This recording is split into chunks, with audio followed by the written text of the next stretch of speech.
think about the clock. You know, the clock, clock is the time, which has 1, 2, 3, 4, 5, 6, 7. So dancing is like our movement. How we walk is how we dance, So uh, I started dancing while I was, like they say, my mother used to say I started dancing while I was in the womb, But dancing is, it's not something, people they look at it as you gotta have a rhythm. It's not a rhythm, it's our movement, How we walk is how we dance. It's just that you have to be grounded, you have to be grounded when you walk. You have to feel like you're walking and then you step on the ground. That's how we walk, our movement. It's dancing, Standing, it's dancing. It's just that gravity takes its course in a different way, and it allows us to balance ourselves. It goes back to I was 7 years old when my grandfather, who we share the same name, Yingwana, he was a drum and a dancer. So he taught me how to drum. But before that, I remember taking my mother's pans and pots, put them on the floor and then take the, what do you call those sticks that you cook with? What do you call them? But they were made out of wood. Yeah. So I would take them, put my mom's pot and pans upside down and start playing them. And then she knew that I was going to be a drummer. Yeah. Until one day she decided, she bought a new pans and gave me the old ones, But even though I get a chance to reach out, because she put them high and she forgot to put them back there. She left them on the table, took them, and it was a practice of ongoing thing. I never stop. Even today, I'm 61 years old. I play, I never miss a beat. I play every day. I have to practice. And some people, they say, practice makes perfect. I don't believe. We practice so we can be our best, not perfect. Are there any other instruments that you play? I play marimba. I play kalimba. They call it thumb piano in America. There's a one called storotoro. You put it in your mouth. It has yeah, you put it on and you play. Harp? Yeah, you call it the storotoro. Yeah. Right now, first time I'm teaching myself a Western instruments, bass. But I specialize in percussion. Okay. And any other fine art that you do? Drawing, painting, pottery, anything like that? Yeah, once in a while, but I draw. It was one of my things that I wanted to do, like I wanted to be a full artist. But, the man upstairs cannot give you everything. He's going to give you a little bit so you can give the others a little bit. So I draw, even though it fascinates my wife. But that's not my department. When you grow up in a community where you're everybody's child, at night, and we grew up, when we grew up, we didn't grow up on a TV, where you can sit down glued to TV, no. There used to be a house like that one.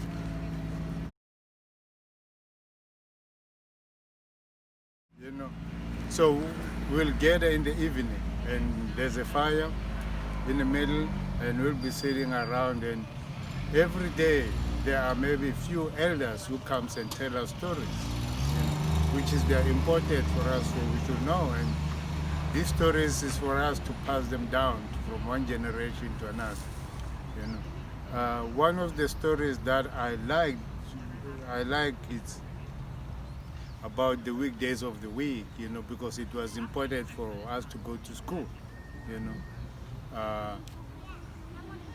and this story has been told maybe twice or three times in a month, and you never get bored hearing that story,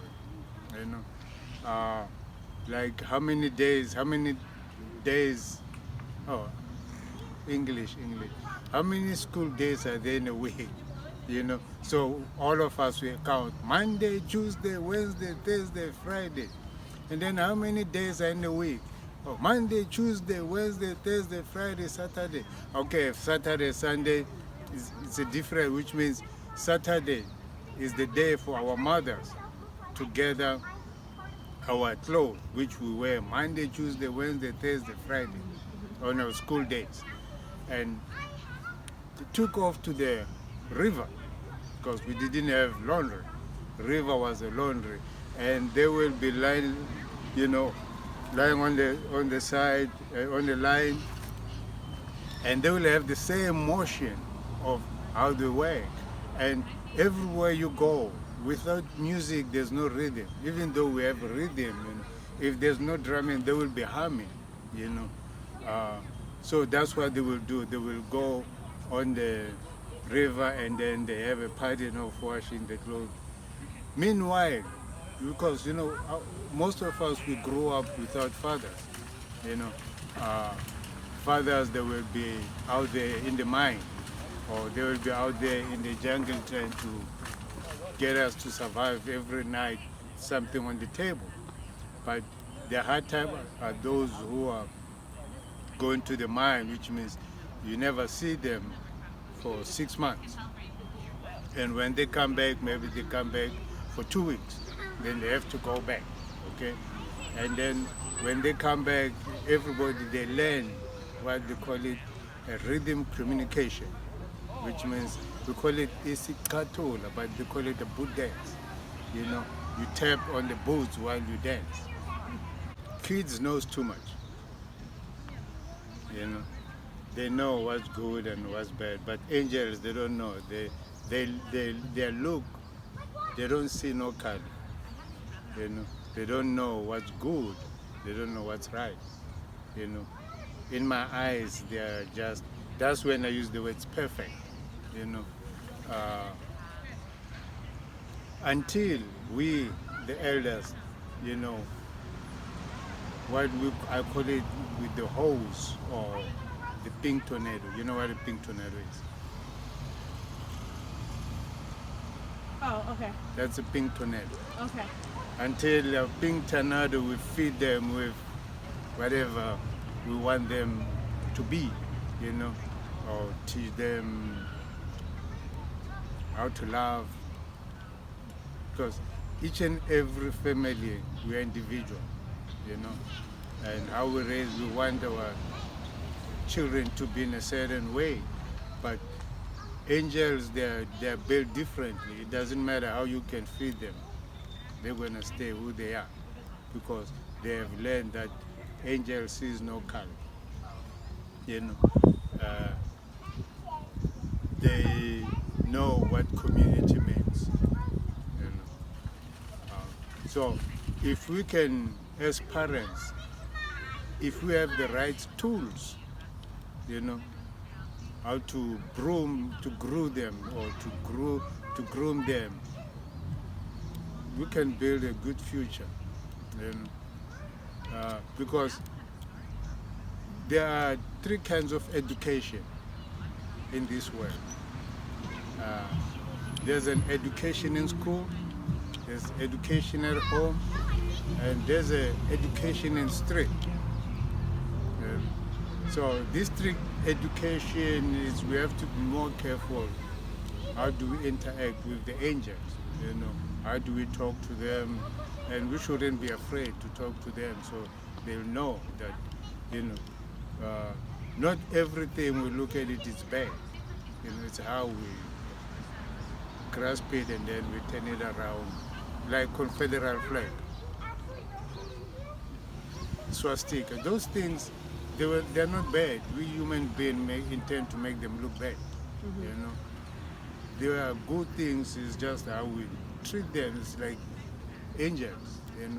If we raise them and give them responsible, like in my class when I go to school, I give them responsible, how to have responsible in the class, and then they become the leaders of my drumming, and they learn that, and how to approach, somebody else, that, okay, we have to have a certain way to approach somebody, and not just, hey, just because I'm human. No, we have to let the angels know the passage of way, how we live, the passage of love. Everything we do, it has to be the basic of love. That's why even everywhere I go, before I make my speech, I tell people I love them. And believe me, don't get me wrong, it's kind of hard in this country to respond, yes. But they will, when I say I like you, the heartily says, yeah, I like you. What does like means? Where I come from, like doesn't exist. It's not even in our vocabulary. Because like, it's like comparing. Oh, I like these shoes, but I like this one better. So you don't come to me and say you like me, I'm not going to respond. Because you compare me with something that I don't know what it is. But I love you. There's a difference of you loving me and loving your husband. Those are two different things. They're not the same. If we can learn that, that would be much more easier. The world will be a much more better place. What's going on is a wake-up call for humankind. And it's not only in America. It happens everywhere because the leaders of the entire world failed us. So if you believe in nature, nature has a way of knocking on your head, or knocking on your door. Hey, you gotta wake up. So this is the wake-up call for us that, hey, and this is the last generation. There's no another generation.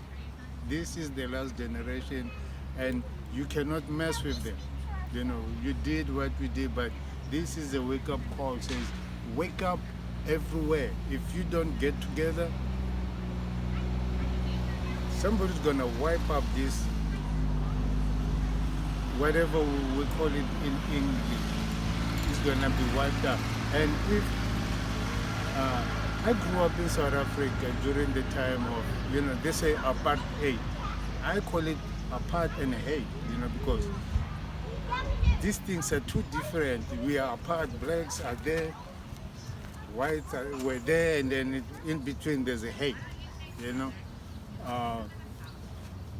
But until one day, somebody told them, and says, what you white people are doing, it's wrong, because make sure that when you go to sleep with one eye. If you don't stop what you're doing, don't close your eyes, because every day, those people, they are always watching or learning what you do, because, we grew up in a country where my mom was a maid. We call it a kitchen girl, My father was a garden boy. And all we did for white people back home, it's loving them. Cook for them, raise their children, make sure that everything is well. Even though we went through struggle. So what will it take for a black person to pay for his freedom? And to who?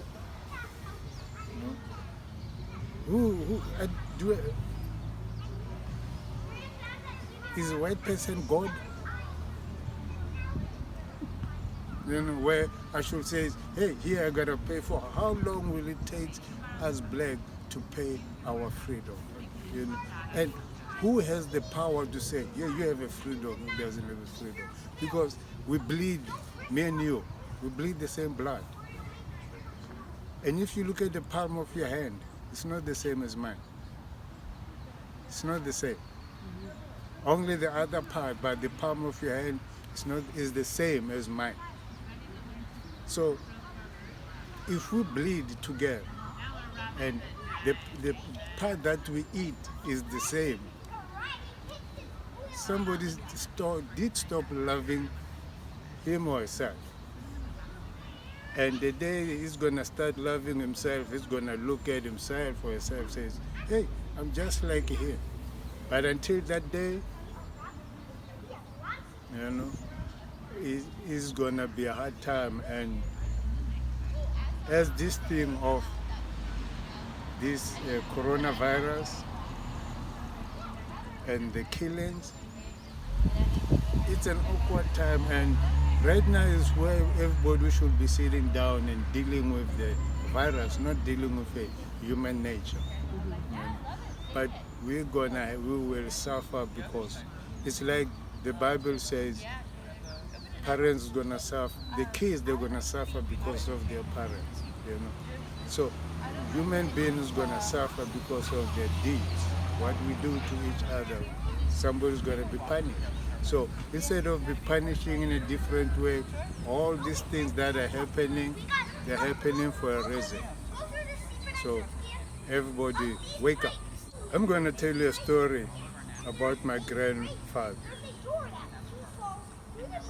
My mom was a colored girl. That means my grandmother was a Dutch from Holland. My grandfather was black from South Africa. When my parents took us to Holland, I was 15 years old. So the brother of my grandmother, before he greets me, he came with 2 containers. He gave me 1 container. And then he says, imagine this, okay? You're holding a knife. Cut yourself, put the blood in the container. He did the same thing, cut himself, put the blood in the container. So he says, I'm going to hold these 2 containers. So we went and he says, we're going to go to the judge. If the judge can separate this blood is yours, this blood is mine, then there is black and white. Unfortunately, he knows judge, so we went to a judge, put the container in there, you can see inside, and then say, judge, which blood is mine and which blood is his? And the judge looked at us and said, get out of my court. That's all I could say. The day we're going to stop looking each other outside instead of looking inside, because inside we're the same, and then everything will expire. I remember one time I used to live in Texas.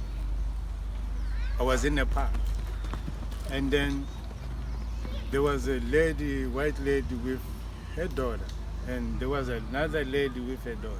And then this white kid says, Mom, why is it different from me? And the white lady says, no, she's not different from you. Just because you're white, but inside we're all black. You're just like her inside. Outside, we're different, but inside, we're the same. So you're going to grow up knowing that just because you light, she's dark. There's no difference. But you know that we all came from Africa. And then you light, but you look yourself inside, you just like her. That's all I'm going to leave you with that. You know. Thank you so much. Anytime.